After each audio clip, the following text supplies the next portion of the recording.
Hey folks, first of all, despite the various forms of madness still continuing to grip our world, I'd like to wish you all a very happy new year, and I hope that 2021 brings you some form of happiness and joy, regardless of all the things we have to put up with on a daily basis. I'm not someone who makes New Year's resolutions,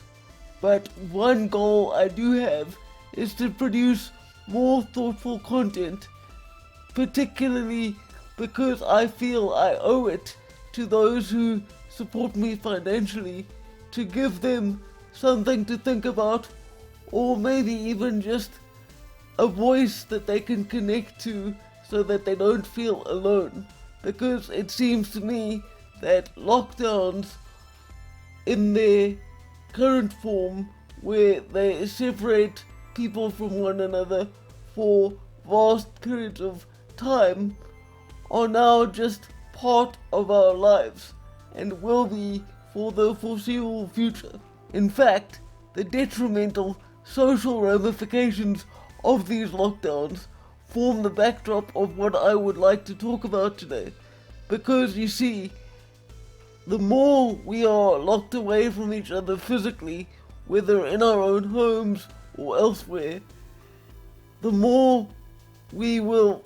lean on social media as our only viable option for communicating with one another. And while social media is very useful, especially when you can't get in touch with another person otherwise,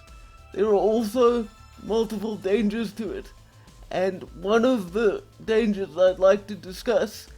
is the phenomenon in which we outsource our morality to the crowd. When I talk about outsourced morality, what I'm referring to is our growing tendency as people to believe that if we put a post up on social media, whether Facebook, Instagram, Twitter, whatever, if we put a post up and it has the right hashtags or it hits the right kind of groupthink social awareness notes, then that automatically makes us a good person. And we don't even really have to put much personal effort into it, because we have appealed to what everyone else thinks is correct, regardless of whether or not we actually agree with the sentiment we've just shared. Going with the flow in this way might seem like a good idea in the short term because it's socially expedient and will definitely minimize your risk of conflict with those you talk about, because you won't be saying anything controversial or edgy. But after a while, you will probably begin to feel hollow because you'll realize that you're saying things that don't actually resonate with what you believe about the world, simply for the social approval of others. And at the end of the day, you're the one that has to be able to look yourself in the mirror and live with yourself. And as much as we like to think that social approval is the only thing that matters about life, if you're honest with yourself, you come to realize